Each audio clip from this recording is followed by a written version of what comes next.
Hi everyone, this is Jeff. And this is Russ. When we first started Home on the RNG, we began it as a series of videos, and we produced quite a few before we realized it really works better as a podcast. Whoops-a-doodle. So we apologize if any of these early episodes have any visually heavy references that don't transfer to the audio medium. Whoops-a-doodle. Thanks for listening.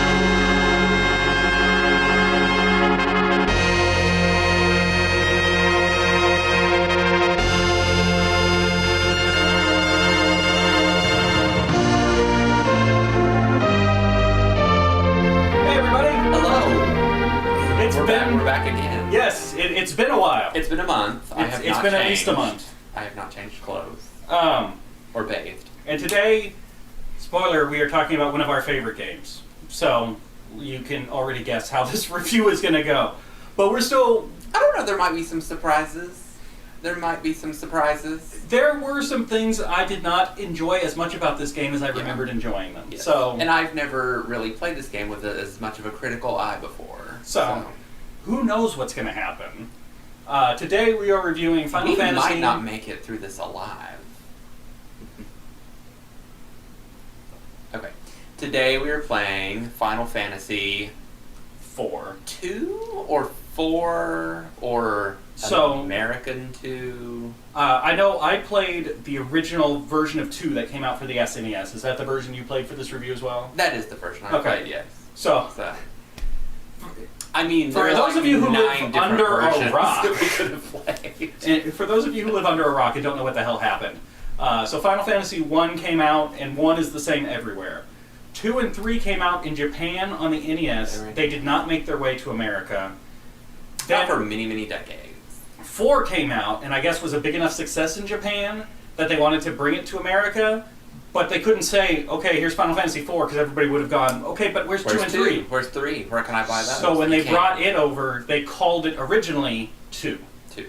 Now, since then, they have gone back to calling it 4, just so everybody's on the same page. So 90% of the time, this game is called Final Fantasy 4. What did you do, Square? What did you do? But we played the version as it originally came out, which was Final Fantasy 2 for the Super Nintendo. The one with Cecil and Kane, okay? Yes. Okay. Let's go ahead. Now that we've done the history of the game, let's do our history with the game. Yay.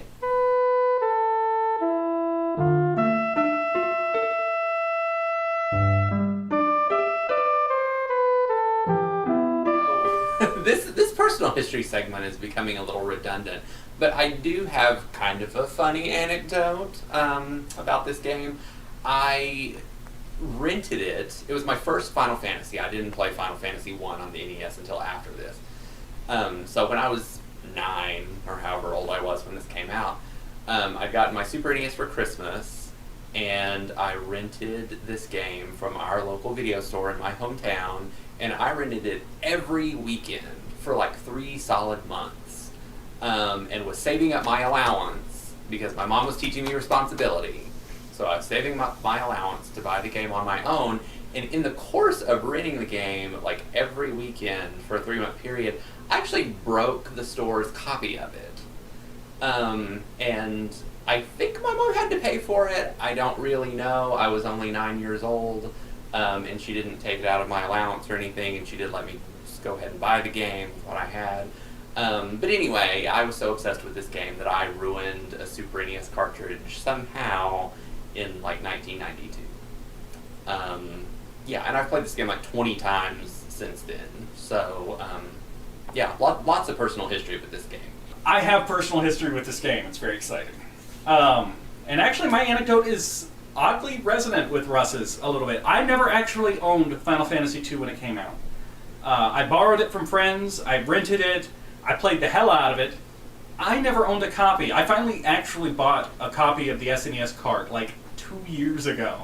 I saw it sitting on a shelf for like $20 and I was like, yes, it deserves that. I know I have every other version of this game. It deserves my $20 as well. But when emulators first came out, one of the things I wanted to do was play Final Fantasy IV again.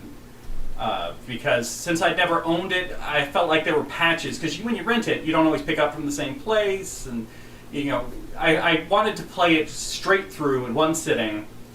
But early emulators had an issue where they couldn't do transparent layers. Which matters, because the very first dungeon you walk through is the Mist Cave, which has a misty film over the screen. And in early emulators, that just meant the dungeon was a white screen. You couldn't see anything. So I went to Blockbuster, and this was well past the Super Nintendo's lifespan, but they still had a copy for rent. I rented it, hooked up my old Super Nintendo, and wrote down the steps to get through that Mist Cave. Go up 2 steps, go over this many steps, open this treasure chest, go up the... I had a post-it note with the entire directions written out, so that when I returned the game, I could then get back to the emulator and I could play the game and get through the Mist Cave. And I actually had that post-it note for many years. It just, like, I'd open up a drawer and there it'd be again. So I was very dedicated to getting to play this game. I really enjoyed this game, as we will discuss in greater length. Personal testimony, Final Fantasy IV. As is my reputation, I play video game music on real instruments, and I've been doing that for about 10 years now. The very first time I ever thought to pick up the bass, which I had just gotten and was just learning at about age 13, was while playing Final Fantasy II. I was trying to learn the battle music, so I'd sit there and actually play it on bass. And never succeeded. It would be years before I was good enough to actually play video game music, but that was a soundtrack that affected me so heavily and actually made me realize that video game music was a thing that you could play on real instruments. And in fact, in a band I've left, but it was my first video game cover band, Descendants of Erdrick. We actually covered all the battle themes from Final Fantasy IV, which fulfilled a lifelong personal goal of mine. So that's my history with the game. Oh, and one more thing. I rented it once back when, before I bought it, because it was an RPG, it was too expensive. But my strategy was to save my games in the last slot, and I went to Naming Way, and I named all 5 of my characters, please don't save over this. And the next time I rented it, that data was still there.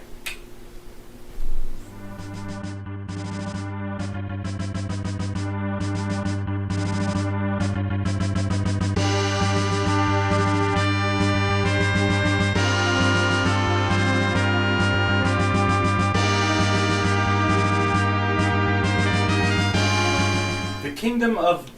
is it Barone?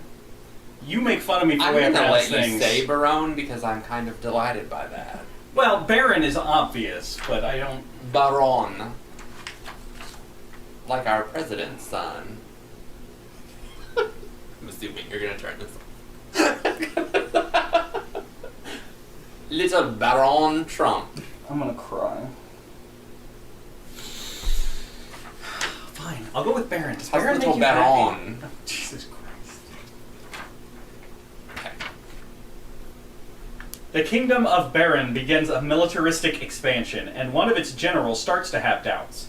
He ends up on a voyage of self-discovery, as well as finding out the dark secret behind Baron's power grab, and only he and his friends can save the world.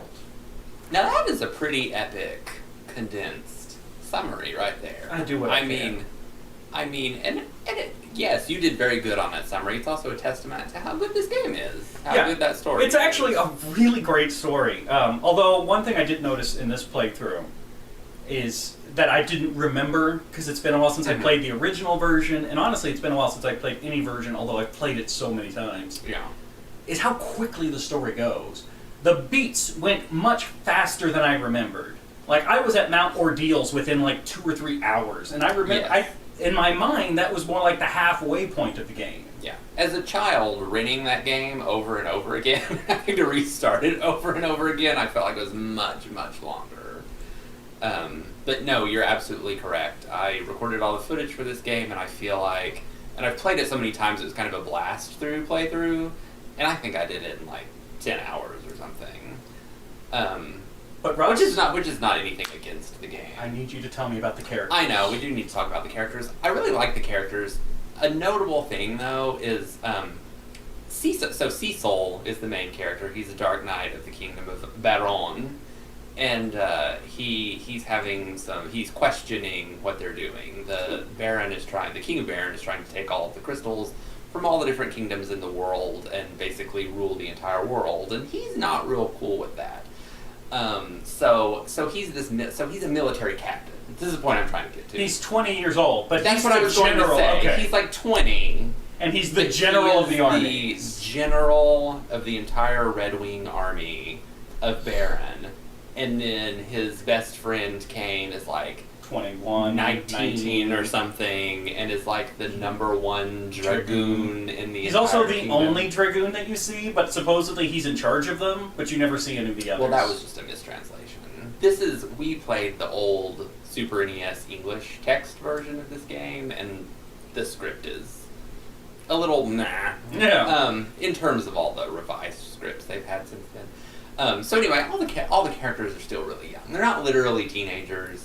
Most of them. But they're still really, really young. Yeah, characters are really good. There's a huge cast in this game. One thing I like is there's no, like, will they or won't they really exhausting love story. No, Like, it's pretty much a given like from the go. These Cecil- two are kind of a couple. Cecil and his girlfriend Rosa are already a couple. She comes to his room for a late night booty call. The very beginning of the game. I feel like it was translated differently than that. Well, I mean, you have to read between the lines. Oh, okay. So there's no, like... They do have a makeout sprite. Where There's the two of them no... share right. a square. It's not like they've never kissed. I mean, they're having late night booty calls. Although, So- what's interesting is they recently came up with this Ultimecia, which is a new collection of fan art and behind the scenes information about the Final Fantasy series. And I was reading about 4, and they say that the moment when, after Cecil saves her life, and they actually have that makeout Right. scene, that's the moment when he stops fighting his love for her and their relationship truly begins. Up until that point, he's a reluctant... Which I think is a real interesting cultural thing, because... I mean, even not as like a young child, not when I was like 9 years old, but even when I was like a teenager playing this game, I'm like, at she's 9, totally coming up to his room to, At 9, I even got, boyfriend, girlfriend, we got it. know what she's doing, so maybe the Japanese don't know. I don't know. Anyway, I'm not getting into all that. But you haven't really touched the best character in the game. Sid? Kane. Kane is the best character name. Kane is the dragoon. He's the main character, Cecil's best friend, and he's an example that is like rife in RPGs now of the like best friend rival character that is actually way more interesting than the main character, because Cecil gets to go through his whole redemption arc in the midst of the game, but you're watching Kane like do all of the really bad stuff. And you don't even get a redemption arc for him. His redemption arc starts at the very end of the game. The ending is like, I'm going to go up to Mount Ordeals and I'm going to find my inner strength. Yeah, you're watching him just make like really bad decisions. No, they're not under mind control. But they even say that the only reason he's mind controlled is because he's already having all of those thoughts. Because his jealousy made him weak. Yes, he's also in love with Rosa, and he's jealous of everything that Cecil has. So he's a way more interesting character. One thing I really would have liked to know more about in this game is... He's also madly in love with Cecil, by the way. Just like all of those other characters, like Sora and Riku. Those boys love each other more than I've ever loved anything. Kingdom Hearts. I know. Okay. One of the things... There were a lot of incidental characters that seemed very interesting to me, like the Magus sisters. They show up out of nowhere, and they have this chemistry with each other, and they... Like, I want to know their backstory. I know, I love those girls. Dr. Luge? Yeah. Mm-hmm. Like, this mad scientist who creates abominations out of people and builds a Frankenstein robot? Yeah. I want to know where he came from. It's crazy that you even mentioned that, because like we've said, we don't talk about these games a lot before we do these reviews, and I was thinking the same thing during this playthrough. I'm like, I want to know more about these random villains Because- that have such personality and show up for one fight. Yeah, but they very clearly are fleshed out characters. Right, yeah. We just don't get to see it. Right. So, Which is a shame. Spin-off idea. Square. Square. well, they did make a sequel that I still haven't played. I don't know bad. why. Real bad. Don't Okay. ever play it. Well, then that's probably why I Real haven't played it. There is one thing about the story that does bug me. And in the name of being fair, let's talk about the number of noble sacrifices. I mean, it becomes a drinking game. Anna kills herself to save Edward. Who's Anna? Oh, Anna. okay. I Take got your it. pick. Well, They don't say the name in the game. No, I was just thinking, who is the playable character? Okay, and I know who you're talking about now. Anna? Do you prefer Anna? No, Anna's fine. I just... So Anna A lot basically happens in leaps this game. on Edward and dies saving him, right? The twins, Palom and Porum, turn themselves to stone to disarm a trap that would crush the party, and they're gone. Tella uses up his life energy for revenge. He dies. He's gone. Yang locks himself in a room with exploding cannons. He's gone. Then Sid. Oh my god, Sid. Oh my god. He literally just blows himself up. 60-year-old man, as the airship is going up through a miles-long tunnel of rock, jumps off the ship with a bomb strapped to him, blows it up mid-air to destroy the passageway and prevent the bad guys from following him, falls the rest of the way after blowing himself up. Later, you find him sleeping it off. Yang is sleeping off being in the middle of an explosion. Sid is sleeping off being in the middle of an explosion and falling for miles. Like, the only sacrifice that sticks are Anna's and Tella's. Tella's, yeah. But all these other sacrifices are like, yeah, but not really. Yeah. That's why it's a fun drinking game. You take a shot every time one of them dies. It's and then ridiculous. You just, like, gulp an entire beer as all of them come back to life at the end of the game. It's ridiculous, and then it gets to Sid, and it's like it's a parody of itself. Like, how on earth? He's little chunks of meat. It's real good. It's real good unintentional He just needs a comedy. nap, and he's fine again. And then he gets up, and he works on an airship, and then he goes to take another nap. Sid could have saved that world by himself. No kidding! He just needed a power nap, and he was Yeah. good to go. So, that's all I had for story and characters. Yeah. Was there anything... We didn't even get to mention Rydia, Okay. who's my favorite character. Sure. I just like her a lot. She's the summoner. She's kind of the beginning of that whole legacy of She summoners. doesn't sacrifice herself, but she does die at a certain point in the story, too, by And the she's way. real neat. She starts out as a little girl, and then she goes to the land of the summoned monsters, and then she, like, ages up, and she in has... the process forgets how to use white magic for some reason. Yeah, that was real dumb. That's part of growing up. But my point, what I like to bring up We about forget how to be her nice. is it is easily in my top 5 favorite. So when she comes back to the party, you're in the middle of a fight against That the you can't Golbez win. that you cannot win. Main villain of most of the game. He's about to kill you. You're in the middle of battle, and then all of a sudden, this dragon that you fought at the beginning of the game, that was a summoned monster, shows up in the middle of the battle and kills Golbez's dragon, and you're like, what the fuck is going on? I want more details on his dragon, by the way, too. Like, he has this pet. Golbez's dragon. It's very He has a clearly pet his dragon. pet that he never references again. Right. So this mist dragon shows up, and it's like, you fought this dragon before, and it was like connected to Rydia and the village of the summoners, and blah blah blah, and you're like, what the fuck is going on? And then she just shows up in battle and like decimates Golbez with her magic and her summoning.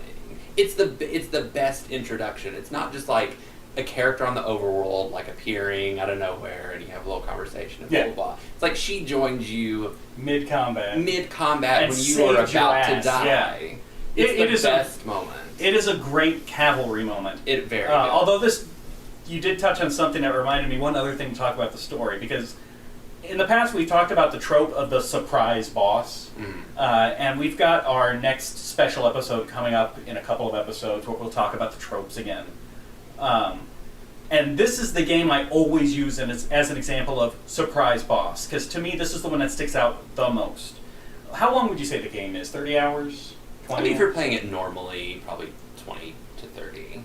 And Something so like that. for 90% of that, the boss is Golbez. You're going after Golbez. He's the big bad. Then you beat Golbez, and it goes, oh, but wait, I was being controlled by this bigger bad guy. He's the real boss. So you go through one last dungeon and kill that boss. Except you don't, because by the time you get to the end of that dungeon, characters have beaten that boss, and you're like, oh, well, I guess the game's done. And then that boss's evil intent personifies, and that's your end boss. So it's not even, wait, Golbez isn't the end boss? No, it's this other guy. Except it's not even him. It's the spirit of his anger. I don't like that. I think it's more satisfying when they don't switch them out at the last second. Another fun drinking game. Yeah. I mean. So Final Fantasy IV is, for me, iconic for that trope of, here's your boss, here's your boss, here's your boss. Not really! Anyway, we've been talking for a long time. We should go ahead and move on. It is a good game. We should move on to the combat system.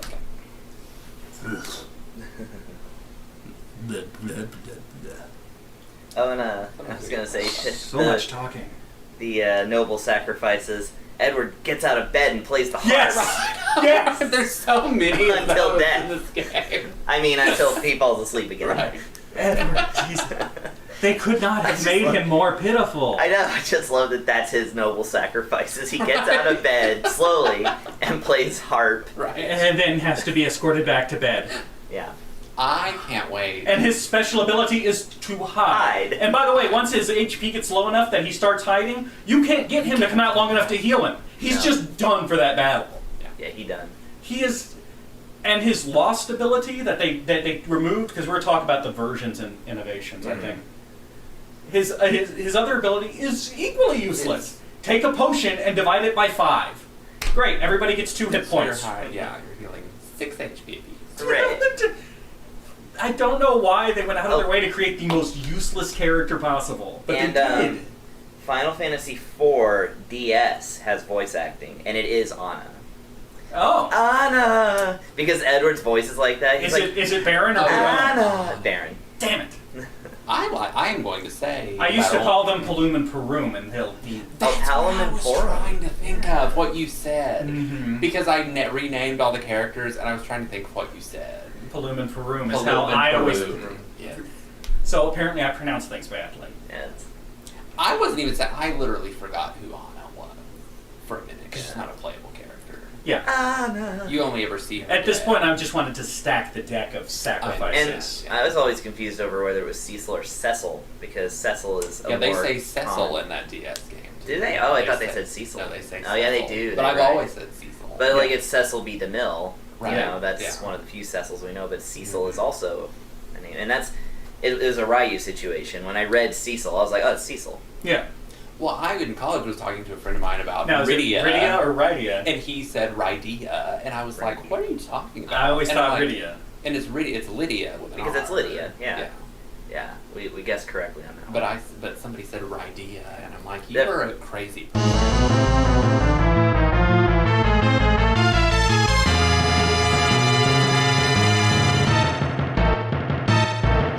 So the combat system is very typical of what you would expect from the Final Fantasy series. It is notable, though, because it is the largest party size of any Final Fantasy game, at 5 characters. Most of them have 4, and then the more modern ones have had 3.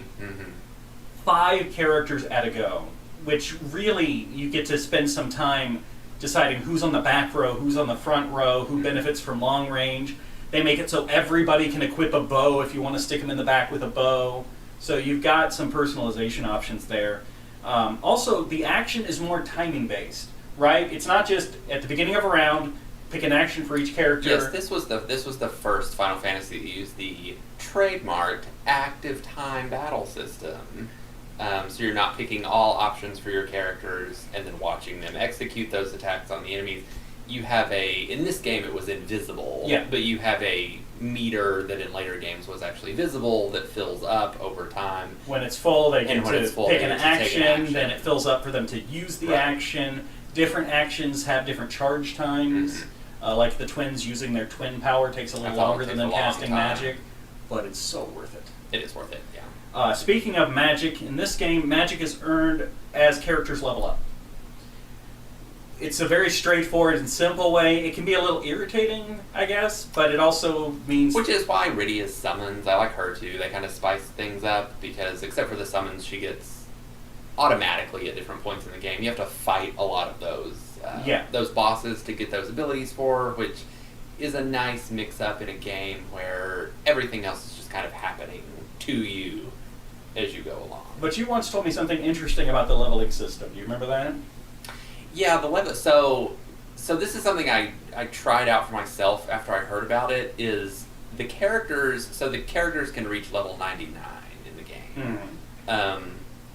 But once your characters surpass level 70, the stat gains that they get become random. They're always a little bit random. You're not going to get the exact same like stat gains every level that you would on every playthrough.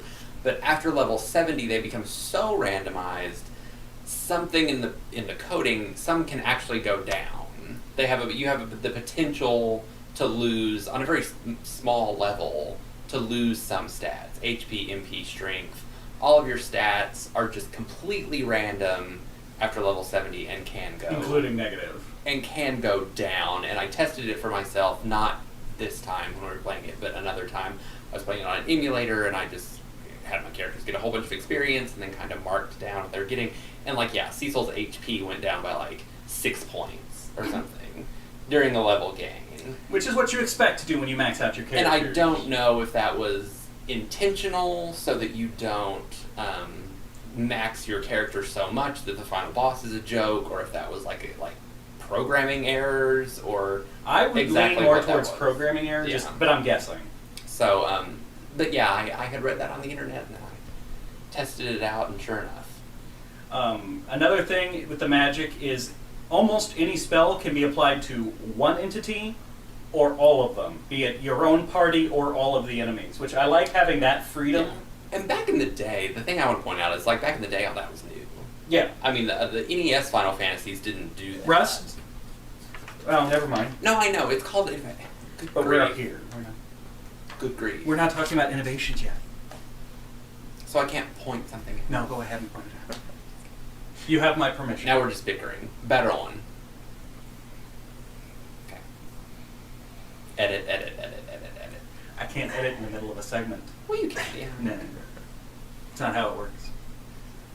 No, they're stuck listening to all this now. I hope you're happy. I am happy. Is there anything else in the combat system? No, there was not. I feel like this is a little bit of the opposite for anybody that watched our last Golden Sun review. I feel like it's a little bit of the opposite for me because I love the characters and the story and everything that brought.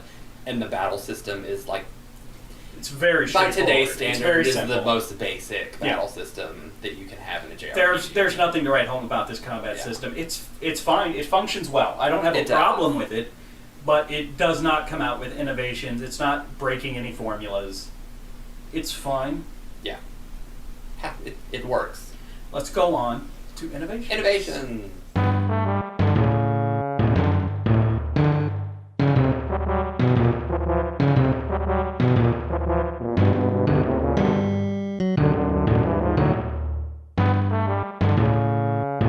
Innovations. Russ, do you want to talk about the different versions of this game? Oh, God. Okay, you kind of surprised me with that. No. Because there was the easy version and the regular that's version, the and thing. we got the easy. So the original version was in Japan. It was called Final Fantasy IV. Then, also in Japan, there was another version called Final Fantasy IV Easy Type, Mhm. which was just easier. Enemies were easier. It took less experience to gain a level. Items were condensed. So in the original Japanese version, you had to use an antidote to cure poison and a maiden's kiss to cure toad. They can turn you into a toad. Yeah. Those items were condensed into one heal potion. Prices at shops were reduced. Treasure chests were changed. Combat so- abilities. Well, in the Japanese version, the combat abilities were removed. That was Yeah. just for us. I That didn't was even just know for that. us. So, what I'm leading to is... This is why I have Russ around. He's the expert. So Japan got the real Final Fantasy IV that we didn't get until, I guess, that Game Boy Advance remake, or the one on the PS1. Then they got the Final Fantasy IV Easy Type. Then they gave us an easier version of Final Fantasy IV Easy Type that we called Final Fantasy II. We got the Fisher-Price version. We got the Fisher-Price version. We got the Duplo version of Final Fantasy. We got the Golbez, Golbez, right? And what you were saying is that they removed abilities. So like Cecil, your Dark Knight main character, in the Japanese versions had an ability called Darkness or Dark Wave or whatever. And he would expend his own health to damage all enemies, throw out this shadow wave. Now, here's the thing. You and I talked about this briefly earlier today. And they took that out in the American version. He could only attack or use an item. Which makes it harder to know what you're supposed to do in the game later on. Yeah. There's that fight when he's fighting his darker self. And the secret is you're supposed to just sit there and take it. If you fight back, the fight never ends. You're supposed to sit there and take the damage and you grow from it. And the reason it works is because the enemy is using the Dark Wave power. If you have the Dark Wave power, if you have a version of the game that's in, you know that using that ability hurts you. Using it over and over will kill him. So you would know that he's hurting himself, and all you have to do is write it out. Like, there's a clue there that is completely missing from the American version. Yeah. But all the other characters have extra abilities too. Tella has Remember, which lets him randomly cast a spell, because when he first joins your party, he's forgotten most of his spells. Yeah, he doesn't know a lot of magic. But he can randomly do, like, Flare. It's possible. Right. So that's kind of neat. Rosa can pray, which will, for no cost, restore the party's HP, but doesn't always work. Edward can split a potion amongst all the party members, which is as useless as Edward. Yeah, each character can heal about 6 HP with that Yang ability. can double up.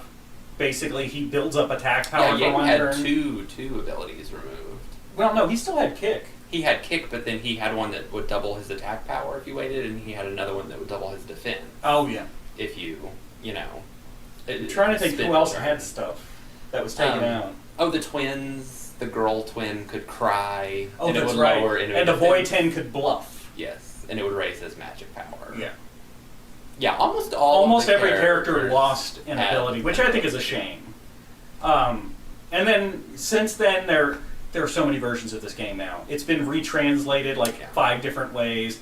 The DS version adds extra dungeons. Most of the remakes change it so that near the end of the game, you can now pick your party, whereas originally this game was extremely linear, right? You had no control over who was in your party at any time. It was strictly story-based. There are like 12 total characters, but only 5 can ever be in your party, and they just come and go. You never choose.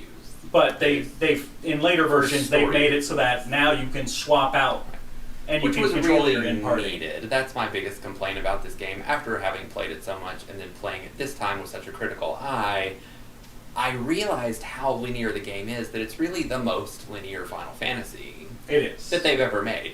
Even the NES ones that came before it had more customization. I mean, you could pick your characters, you could pick your character classes. Even in Final Fantasy II, you could pick what weapon, any weapon for your character to use. You could buy their magic. Final Fantasy II. I mean, the NES games had more customization. Yes, this was more like watching a movie than any Final Fantasy before it, but it was a really good movie. It was a really good movie. That's what saves it. So real quick, it had hidden objects in town, which we've talked about, which gives you an excuse to explore. I like that. It had secret side quests, which I enjoy. That's hunting down summon monsters for Rydia. There's even secret hidden monsters, like you told me once you got an imp on the first try without knowing it was a thing you could do. Yeah, so at the beginning of the game, the very weakest monster in the game is an imp. And there's a tiny micro % chance that when you defeat one, you can get an item called imp. And then when you get Rydia in your party, you can use it on her, and then she can summon the imp. And I think there's one other creature. There's 4. There's a bomb that you can do. There's a cockatrice, and there's a mind flayer that you can only get in that metallic cave. And they have teeny tiny. They're like 0.4% chance or something. But there's also the king and queen of summon monsters. Right. The god of summon monsters, and the sylphs. And the sylphs. And the sylphs have their own secret quest. Oh yeah, and Odin. The sylphs lead you on the quest to get the spoon. The spoon knife, which does 9,999 damage. It is a max damage item. It's actually a really fun little quest. We talked about Yang sacrificing himself earlier. And if you don't look for this side quest, you don't see Yang until near the end of the game when it turns out, oh, all the characters are okay except Tella. But if you find him before that moment in the game, he's at the bottom of a cave being cared for by some monsters called sylphs. If you go down and find him, he's asleep and can't wake up. You then go talk to his wife, who gives you a frying pan and says, go wake him up. You then go back through the sylph cave all the way to the bottom again, hit him over the head with the frying pan. He wakes up. You then go back to his wife again, and she gives you the spoon dagger, which is a maximum damage object that Edge can throw. Yeah. And, like, there is nothing in the game that points you towards this quest. No, not at all. I like that because it gives a game like this that is so straightforward and on rails, it gives you some freedom to explore. It gives you an excuse to explore. There's 2 hidden swords, the Excalibur and something else. You have to get the pink tails, the super rare. Oh, yes. Yeah. I can't even remember what it's called. I don't remember what it's called either, but yes, there's a super rare monster that gives a super rare item. To prove that gives that a you super can rare this. sword. Yeah. Yes. It's quite the convoluted. I've never managed to get it. No, I've never done it's so hard to get these super rare item. The game does have a limited inventory, which I don't like, but it does give you a workaround in the form of the Fat Chocobo, which can be long-term storage for any item. And that is just the greatest, like, funniest item storage that they could have This thought is of. giant bird, and it's like, I guess I can store it in my stomach for you. Yeah. You throw it in his mouth, and then, funnily enough, not in the version that we played, but in all the later versions, the, like, giving the chocobo, the item is called eat, and then getting it back is called barf. Yeah! And that is just my kind of humor right there.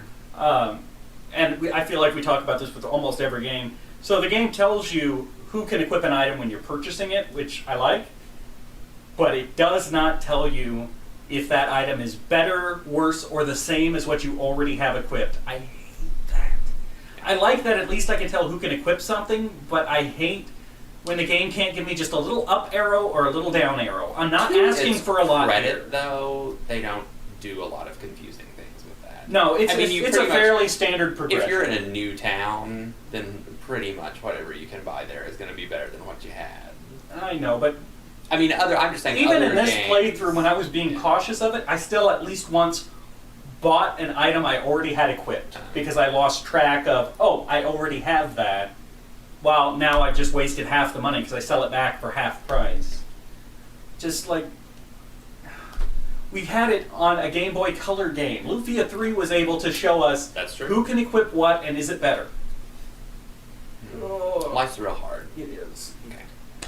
We've been talking a lot. Yeah, we have. Well, it's a good game. We should let somebody else talk. Sure. So we're going to be joined by Chris Taylor from Gimmick, who is going to help us talk about the music of Final Fantasy IV.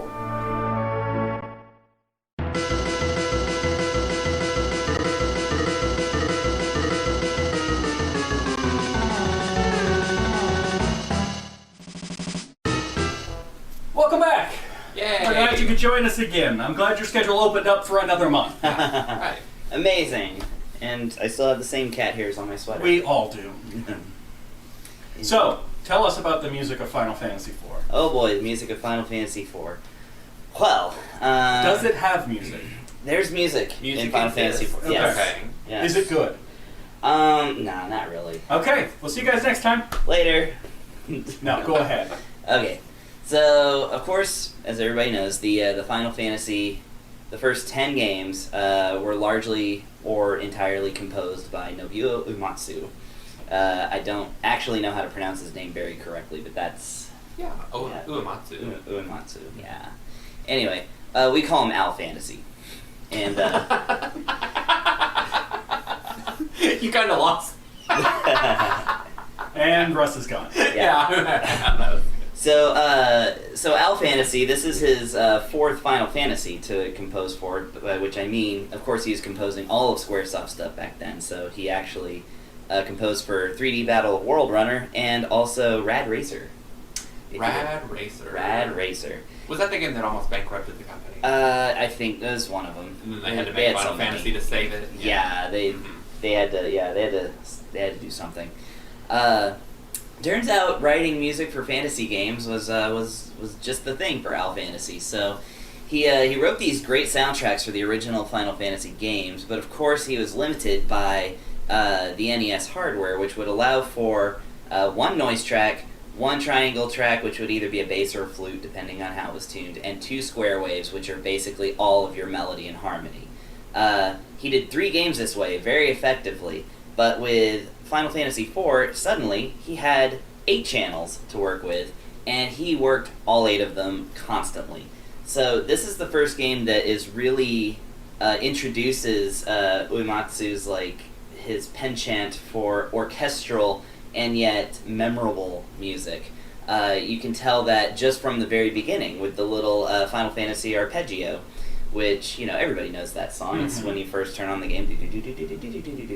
But in this particular chapter, for the first time, it actually introduces a counter melody that has been used, ever since in the series.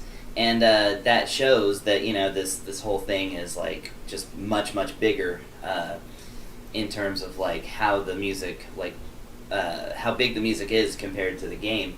And in fact, you start to notice, and we, especially in the American audiences, notice because this is our second Final Fantasy. Yeah. But even going through all 4 of them, on the 4th one is when music started really punctuating parts of the story.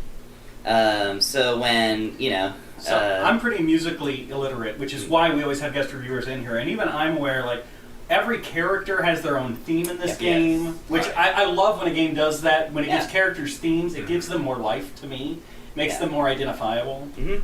And, and it lets you know, because the writing is so minimal, especially with the translation we were given. Yeah. Which, by the way, as an anecdote, that translation was handed to Ted Woolsey, who... oh, God! He's the translator of Final Fantasy VI. But the translation was handed to him when he first worked at Square, and they basically gave him that translation, which was made by a Japanese person who didn't speak that much English. And they were like, please do better than this, and you're hired. I can't forgive Ted Woolsey for Lunar 2. Well, Ted Woolsey Ted Woolsey do Final Fantasy VI solo in I think so. I mean, he translated that whole game by himself in 60 days. And dude's a master of Japanese literature. Or Alright, fine. I'll give him back some credit. Go watch the Lunar 2 review, because I've got thoughts. I've got freaking thoughts about that. He's got thoughts, folks. So, that aside. So there's very little story, in terms of, pure text. Most major emotional scenes in the game are about 3 to 4 screens, 3 to 4 blocks of text long. For that reason, so when Rosa, heads up to Cecil's room for said booty call, it switches to the theme of love, which immediately lets you know, okay, these 2 people are in love. Someone's in love here, because this is a very tender, loving theme. And, what makes Uematsu such a household name in video game music appreciation is that he's so effective at bringing memorable melodies to the forefront that really tell the story even better than the text can. And, so for that reason, when you walk outside and you hear that intrepid, pounding, adventure theme, you're like, oh my god, this is really serious. Especially because you get to hear, for the first time, before you ever hear the overworld music for the first time, you hear that the now orchestral version of the Final Fantasy main theme, which tells the story, which I always found boring as a kid because the text scrolled so slowly. I know. But it's because you're supposed to appreciate the music, and I didn't think to. And in fact, what that also brings up in the overworld theme is the concept of leitmotif, which is it's a musician term that I'm not gonna remember that term from my music appreciation class.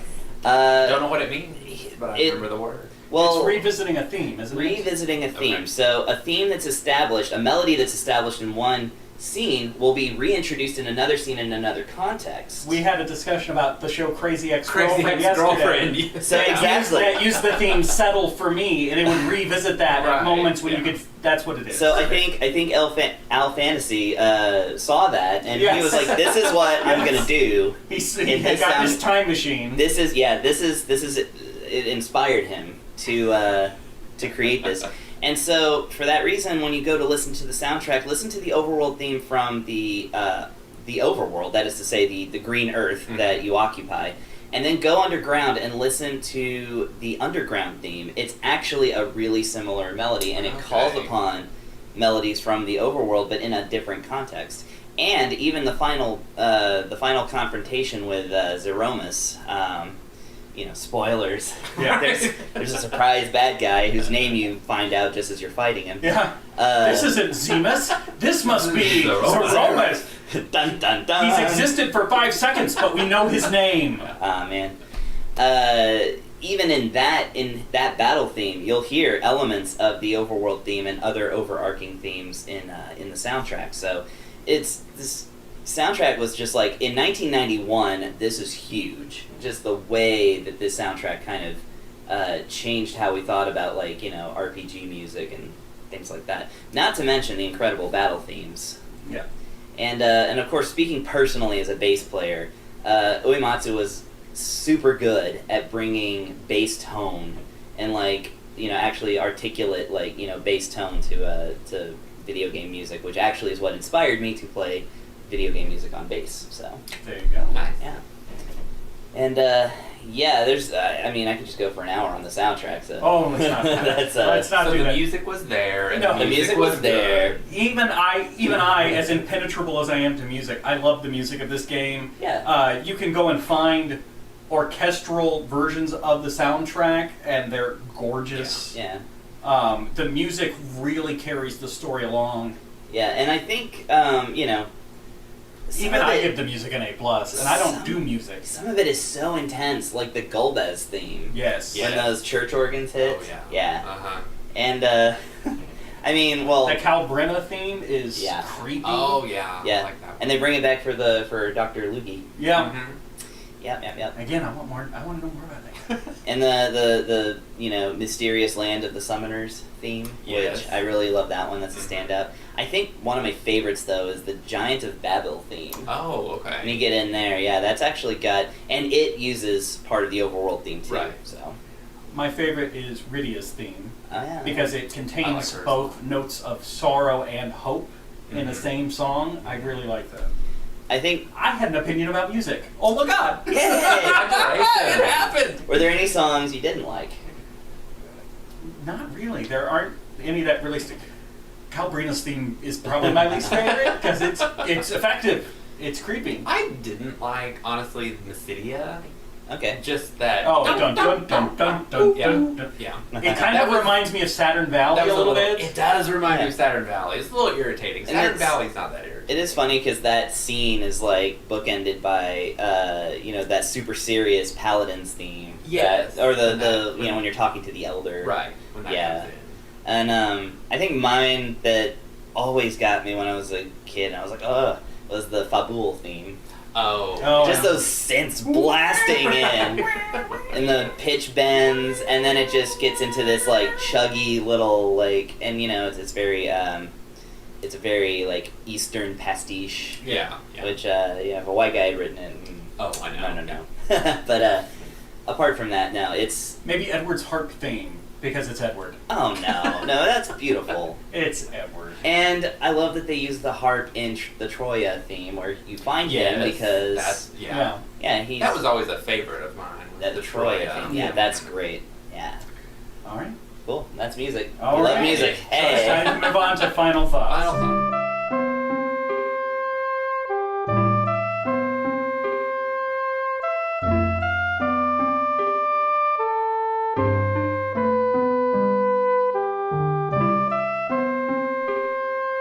So, Final Fantasy II, final thoughts. The game, like I've said probably like 8 times in this review, it's a good game. It's actually a great game. I would give it an A. The only reason that I don't give it an A+ is because it is linear. It is the most linear of all of the Final Fantasy games. Even the NES games that came before it were less linear than this because you could choose character classes, you could buy your own magic and customize your characters in ways that you can't do in this game.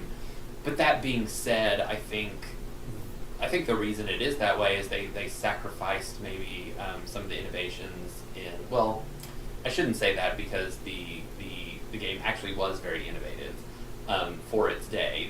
The thing is that the story was so amazing that it made up for the linear progression. Like Jeff said earlier, it was like watching a movie, and when we in the United States eventually got better translations for this game, it was a very good movie. So for that reason, I give it an A and just have to take the plus away, because if I would have gotten to maybe change the character classes and put all those characters in different little outfits like you can do in Final Fantasy V, it could have had the plus back. So yeah, so if you want to play this game, I highly recommend it. So I agree with pretty much everything Russ said, except I am giving it the plus because, as we've discussed before, my primary enjoyment in any video game is the story. Stories are the reason I play 90% of the games that I do. I love movies, I love TV shows, I love video games, I love stories. And this one has a great story.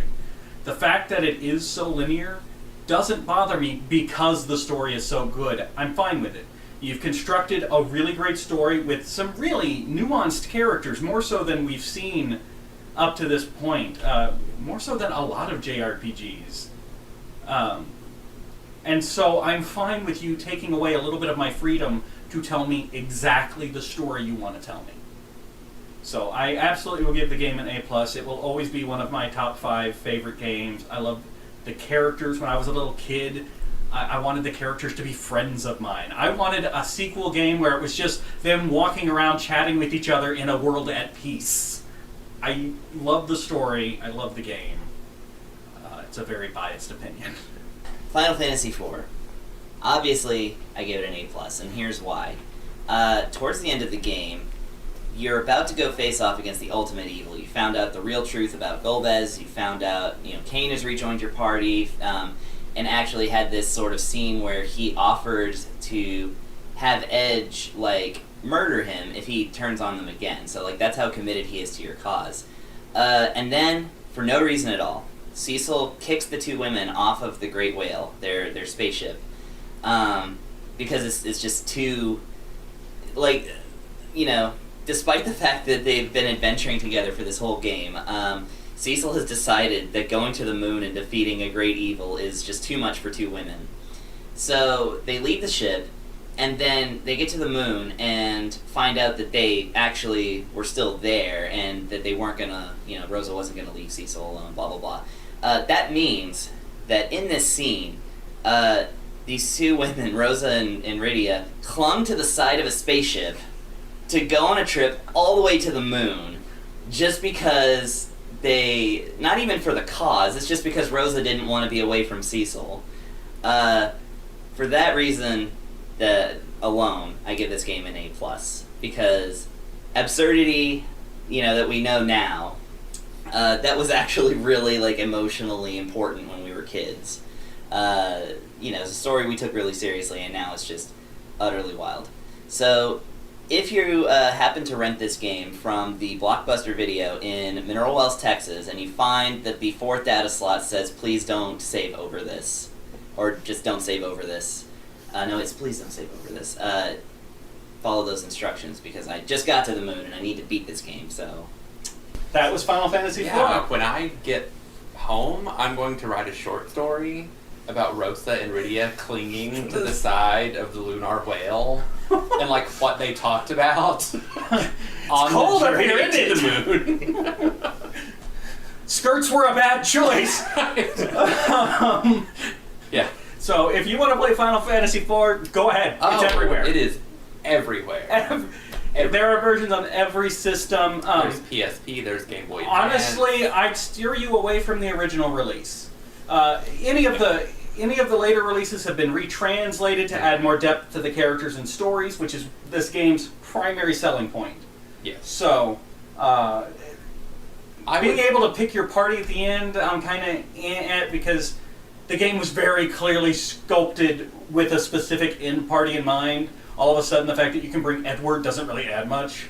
It has a lot for me, so I don't know what you're talking about. But the better translations, adding back the abilities, all great for me. I would say, I mean, my personal recommendation, play the PSP version, because it's just the best one graphically. Go get a PSP. And then it has, go get a PSP, play the PSP version, and then also play the DS version, because the DS version is actually wildly different from all other versions.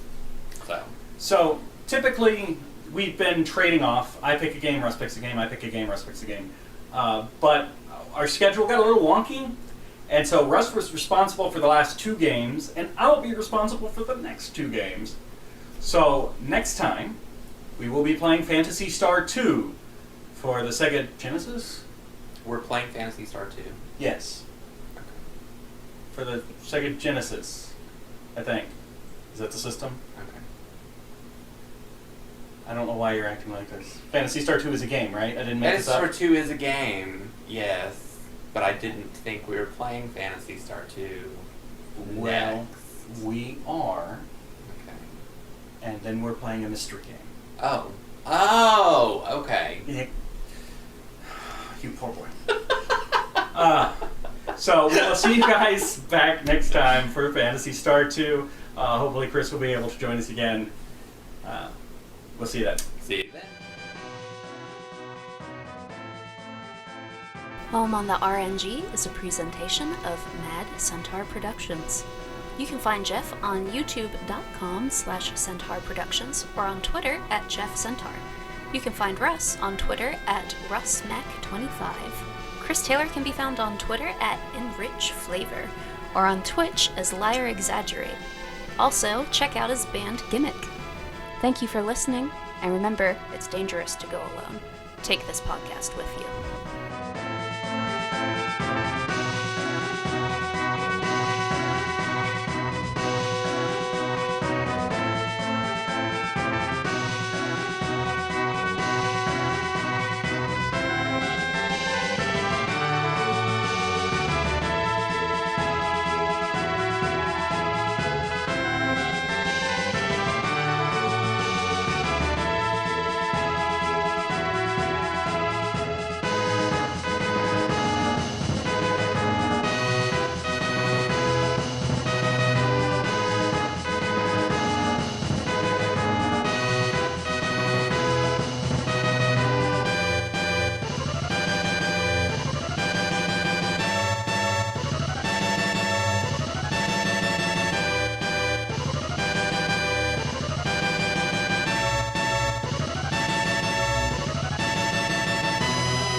That reminds me, before y'all get into the next segment, something that's really funny is that, okay, so you know the NES game Rygar? I can pretend I do, sure. Okay, well it's, you're a guy with a disc armor, which is a shield that acts like a yo-yo, that you hit things. And, you, Well, a good yo-yo weapon. yeah, it's like a Metroidvania, basically, an early NES one. Like, the arcade game was completely different, but the NES one was like a Metroidvania before either of those was really big. And, like, the end boss is called Ligar, Ligar, or no, Liger, like a lion and tiger, like the Napoleon Dynamite thing. And, it's just a 2-headed lion, whatever. And, no, that's a different boss, but no, it's the Liger. Sure. So everybody has always assumed that Rygar is the name of the hero, but the hero is actually just a nameless hero. He's the hero of Argul. The reason the game is called Rygar is because it's named after the final boss, but the L was switched to the R, and it was anglified to Rygar. Right. They do that a lot. So it's supposed to be Liger, but they are like, it's actually Rygar. Nice. Nice. Yeah, bit of trivia there for early translation foibles. Well, I guess that was confusing. R and L. Yeah, it's the same character in Japan, Mm-hmm. so of course it's gonna be like that. Well, honestly, if I wanted to, I could put fight footage over that, and then I could hide and edit under the footage. So I could edit in the middle of a segment. I just don't normally plan to do that. Or I can do like a tissue dance in the middle of. I'm gonna request that you not. Didn't you ever have a woman come to your school when you were a kid? No. And get like two the scarves? juggling scarves. Yes. I've seen And at that. our school, because we were racist, I guess, it was like an exotic woman. They had exotic women in It Joshua. was, well, she came to us. No, you I mean, had her imported. we don't allow non-white people in Joshua. Yes. This is just me being a weird sense of humor. I'm not actually a racist. I No, realize that I I just met understand. No, you, I totally know what you're saying. and I'm like, I'm from not- a small town in Texas. I'm too, not like so. a MAGA He's a person or racist. something. I know. But The you only gotta- reason you have to pretend that he's not, because racists are very sensitive. the only reason he's not a MAGA person is because he's one of them queers. Yeah, Mm, they wouldn't have mm. me. Plus, his hair is nice. You shouldn't wear the hat. Your hair is nice. Oh, I mean, it's thank you. disappearing. It is disappearing. Oh, mine's totally gone. So Yeah. Mine's coming in thicker than ever. See, you have an advancing hairline. I actually do. My beard line And is one about up to day- here now, and I've got hairs Yeah. growing about. This is it. This is my viable face area now. You're just turning into a werewolf. One day I'm gonna scalp you. I mean, you're just gonna wake up and you're not gonna have a scalp. I haven't had my hair cut in 2 months, and it needs it badly.